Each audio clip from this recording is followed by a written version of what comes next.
কাছে হেরেছে, এ তো সে নিজের কাছে নিজে হারেনি। তামাকে যদি হাজারো বাবা বলো শোনা, সে করবে কদাপি শোনা হবে না। 1,00,000 লোক মিলেও যদি সোনাকে বলে তামা, তবু সোনা সোনাই থাকবে, তামা হবে না, সত্য সত্যই থাকবে। এই জন্য লোক কেন তোমায় ভালোবাসে এটাও একবার দেখবে।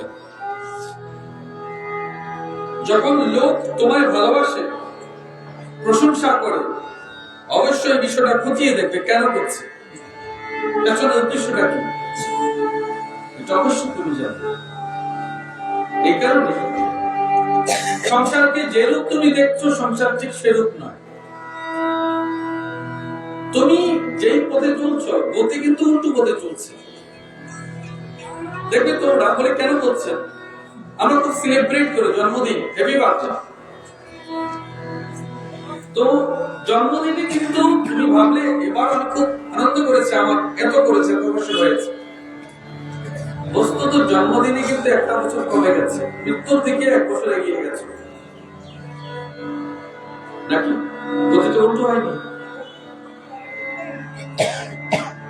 মনে করো কেউ 60 বছর বাঁচত, 40তম করেছে, আর কত রয়েছে 20। এই কথাটুকু মনে করবার মানুষগুলো খুঁজে বের করো যে তোমাকে সত্যটা বলছে। আর যারা জীবনের এই পর্যন্ত বিচার করে দেখে, যারা তোমার পরম মিত্র বলে, পরম বন্ধু বলে, পরম সখা বলে, যারা তোমার মিথ্যে প্রশংসা করেছে, ওরা আজ তোমার জন্য আছে নেই, আবার কাল আসবে, পরশু আসবে, আবার চলে যাবে, নতুন আসবে, পুরনো যাবে, আবার থাকবে, কেউ বটবৃক্ষ হয়ে সাক্ষী থাকবে, একদিন তুমিই চলে যাবে। যাওয়ার সময় কিন্তু ওই অভিযোগ কার কাছে করবে? যে সত্য তুমি জানলে অভিযোগ বলবা, অভিযোগ বলে যাওয়ার মতো লোক পাবে না। যদি বলে যেতে পারো তবে উত্তরাধিকারী যাবে। এই জন্য প্রত্যেক পিতা মাতা ছেলে মেয়েদের কিছু না কিছু বলে যায়। এটা বলে যায় না, অভিজ্ঞতাটুকু রেখে যায়। এবং এটাই আমাদের জীবনের প্রয়োজন। আমাদের গুরু মহারাজরা যেটা বলেছেন, যেটা বলেন, ভাগবত যেটা বলেছে, গীতায় যেটা বলে, যে সত্যকে তুমি অন্তত জানো। কারণ মাপকাঠি, ভক্তির মাপকাঠি তুমি তোমার অর্থ দিয়ে নয়, তোমার কর্ম এবং তোমার জ্ঞান দ্বারা করো, প্রকৃত সত্য দ্বারা করো, ভক্তির বিচার করো, প্রেম দিয়ে করো, সমর্পণ দিয়ে করো, তবে তোমার ভেতর চিত্ত শুদ্ধি লাভ হবে, শুদ্ধময় হবে। এটা নিশ্চয় জানবে যেটা আছো বর্তমানে এটাই সত্য। এখন যে আছো এটাই সত্য মনে করো। কাল কে বললো তুমি স্বর্গে যাবে, বৈকুণ্ঠে যাবে, গোলকে যাবে, কি প্রমাণ আছে? তুমি তোমার ভেতরের স্যাটিসফ্যাকশন বলবে তুমি যাবে কি যাবে না, সেটা তোমার বিষয়। তুমি আত্মসন্তুষ্টি লাভ করো আগে, যে আমি দৃঢ় নিশ্চয়, হ্যাঁ আমি এমন কিছু করেছি, আমি যেতে পারবো, আমি পাস করবো। ভক্তি রাজ্যে আমার সমর্পণ এবং অবলম্বন প্রয়োজন। অবলম্বন হচ্ছে গুরু, সমর্পণ হচ্ছে শ্রীমতী রাধারানীর চরণ কিংবা গোবিন্দ চরণ। ওই সেই তার সমর্পণে তুমি নিশ্চিত হতে পারবে তুমি জন্ম মৃত্যুর বাঁধন ছেড়ে চুকি ছাড়ো না। এই জীবনে তুমি জানবে সেটা। যেদিন মন থেকে জগৎ মুক্তি হয়েছে, সেদিন মন থেকে নিজ মুক্ত হয়েছে। যেদিন নিজের মন থেকে মুক্ত হয়েছে, সেদিন দেখবে তোমার ভেতরে প্রতিক্রিয়া হচ্ছে, জগতে আমার তো আসলে কেউ নেই, আমিও আমার, শরীরটাও আমার না। যেদিন জানবে শরীরটাও তোমার নয়, সেদিন তোমার অভিমান অহংকার যাবে। যতদিন মনে হবে শরীরটা তোমার, ততদিন তোমার অভিমান এবং অহংকার থাকবে।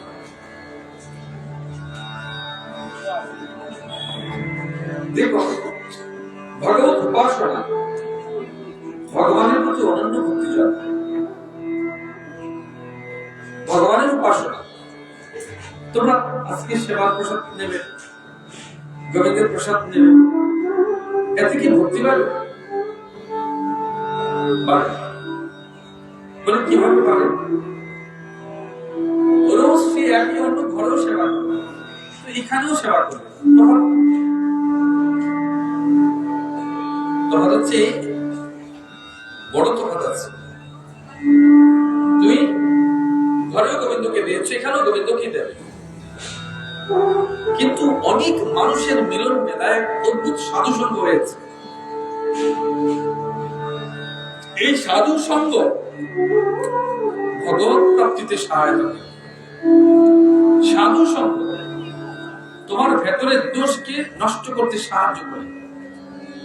আমরা দূষিত চোখে দেখি, দূষিত মনে ভাবি, এই দূষিত চোখ তোমার পরম ভাবকে নষ্ট করে দেবে। তোমার দূষিত চোখ তোমার পরম ভাবকে নষ্ট করে। তুমি চোখে কালো চশমা লাগিয়ে জগৎকে স্বচ্ছ দেখবে, পুরো জগৎ কালো দেখবে। আবার চশমা পাল্টে ফেল, জগৎ সুন্দর দেখবে। আমি তোমার এইটুকু বলি, যদি সত্যি তুমি ভেতর শুদ্ধ হয়, তবে জগৎকে তুমি ভালোই দেখো। আর তোমার ভেতরে ময়লা থাকলে পুরো জগৎ ময়লাপূর্ণ দেখবে। দেখো, খোঁজ করে দেখো তোমার ভেতরে ময়লা আছে কি নেই। কারণ আমরা জগৎকে দোষী দেখি, নিজেকে বাদ দিই। সবাই দেখবে, বিচার করবে। যারা সাধু মহাত্মা আছেন তারা আফসোস করেন এই বলে যে আমি ভালো তো বেসেছি, আর একটু বোধহয় বেশি ভালোবাসার প্রয়োজন ছিল, আমার সমর্পণ আরেকটু হওয়া উচিত ছিল, আমার ত্যাগ আরেকটু হওয়া উচিত ছিল, আমি সেটা বোধহয় করতে পারিনি। আর অহংকারী জন বলবে আমি অনেক করেছি, কারণ তার বিনিময়ে পাওয়া ছিল। যার ভেতর বিনিময়ের আশা করে, প্রত্যাশা থাকে সেবার বিনিময়ে, তার ক্রোধ এবং অভিমান এবং অহংকার বেশি আছে। এইরূপ দেহাত্মবুদ্ধি নিবৃত্তি যদি আমি আমার স্বরূপের দেহটুকু যদি বাদ দিই, তা আমার ভেতরে শুধু তিনি ছাড়া কেউ না। তোমার খলসগুলো যদি বাদ দাও, তাহলে তোমার ভেতরে আমি একটুটুকু বাদ দিলে কে থাকে? পরম সত্য একমাত্র ভগবান থাকে। মুশকিল কি জানো? ভিন্ন ভিন্ন জন ভিন্ন ভিন্ন পোশাক পরে মনকে রাগায়, শরীরকে রাগায়। তো শরীর রাগালে মন তাতে আশ্চর্য নয়, মনও রাগিয়ে যায়। তিনি যেমন ভাবে রাগায়, তার জগৎ তেমন সরু হয়ে যায়। এই পুরো জগতে বলছেন নিজের ভেতরের জায়গাটাকে যদি নির্মল শুদ্ধকরণ করি, পুরো জগৎ তুমি শুধু শুদ্ধ সাত রূপময় দেখবে। এবং কি বলছেন, আমার আমিত্ব ভক্তি সেদিন শেষ হয়ে যাবে। তুমি বিবাহ যখন করো, আমি কতটা করেছি, আমায় কি দিয়েছি, আমায় কতটা করেছি, আমায় কি দিয়েছে। তোমরা হাত জোর করে বলবে আমার উপকার প্রয়োজন নেই, আমার আর উপকার করবে না, আমার কি করবে না, আর উপকার করবে না। তবে হাত জোর করে বলি আমার যেন ক্ষতি না করে।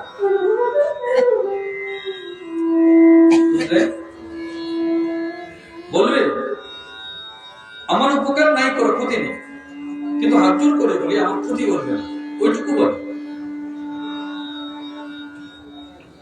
যতজন লোক উপকার করেছে, উপকার পেয়েছ,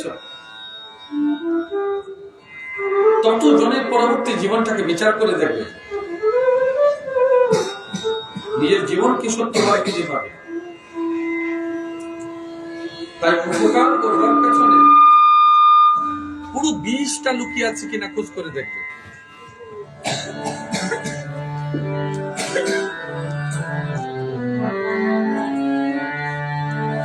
বলছে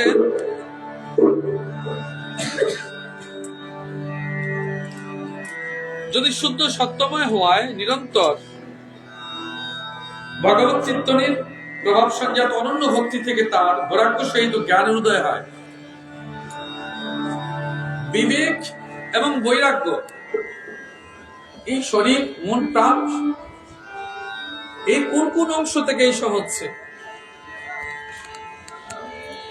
বিষয়ের প্রতি যখন বিয়োগ হবে তখন বৈরাগ্য হবে, আর অন্তরাত্মায় হৃদয়ের যখন দংশন হবে তখন বিবেক জাগবে। হৃদয়ে দংশন না হলে বিবেক জাগে না, আর বিষয়ে অনুরাগ রহিত না হলে বৈরাগ্য জাগে না। তোমরা ভাবো পোশাক পরলে বৈরাগী হওয়া যায়, ও তো সাজে। ছোট বাচ্চাদেরও সাজিয়ে দেওয়া যায়, বাচ্চাদের রাধারানী সাজানো হয়, গোবিন্দ সাজানো হয়, বৈষ্ণব সাজানো হয়, সন্ন্যাস সাজানো হয়, সাধু সাজানো হয়। সাধু হয়ে গেছে, বৈষ্ণব হয়ে যায়, বৈরাগী হয়ে যায়। তোমরা টেবলু যখন বেরো তখন দেখবে কতজন কত কিছু সাজে, কেউ গোবিন্দ হয়, কেউ বিবেকানন্দ সাজে, কেউ নেতাজি সাজে। হয়ে গেছে? হয় না। ভেতর না সাজলে বাইরের সাজ কোনো মূল্যায়ন হয় না, কোনো কাজ হয় না। এখন আমরা প্রত্যেক মানুষ চাই কেউ আমায় সার্টিফিকেট দিক, আমায় বলুক যে আমি বৈষ্ণব, আমি সাধু, আমি সন্ন্যাস, আমি অমুক, আমি তমুক। কিন্তু এগুলো তো এই জন্যই শেষ, ওর জন্যই কাজ হবে না। যেখানে ভাগবত বলেছে তোমার পরবর্তী ডেস্টিনেশন, যে তুমি পরে কোথায় যাবে কর্মানুসারে, ওখানে তুমি কোন সার্টিফিকেট গ্র্যান্ট হবে না, ওসব বেকার যাবে। কোন সার্টিফিকেট কাজ হবে না।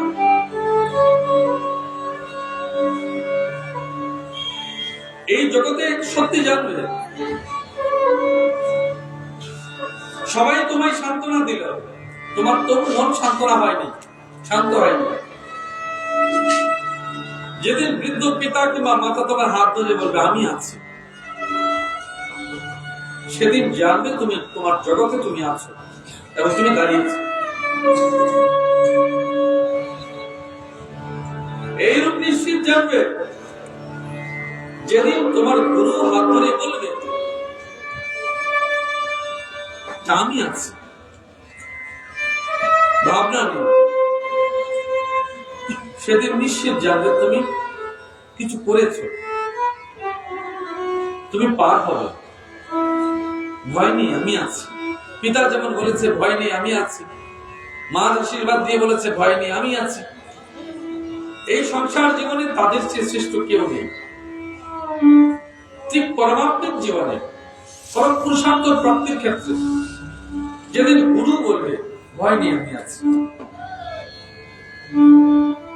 সেদিন নিশ্চিত হবে আজ তো তোমরা টাকা অহংকারে সব ভুলে গেছে, সব ভুলে যাও। টাকার গর্ব তোমাদের শরীরে আগুন ঝরেছে।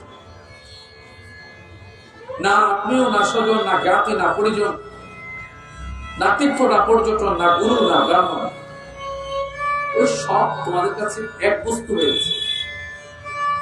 কিসের জন্য? অর্থের গরমে, টাকার গরমে।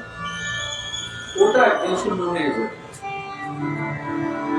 তাহলে কেমন করে? চোখের জল কিসে হয়? শূন্য। চোখের জলকে বিশ্লেষণ করে দেখো, শূন্য। চোখের জল পুরোটাই শূন্য। ও জীবনটাও শূন্য হবে একদিন।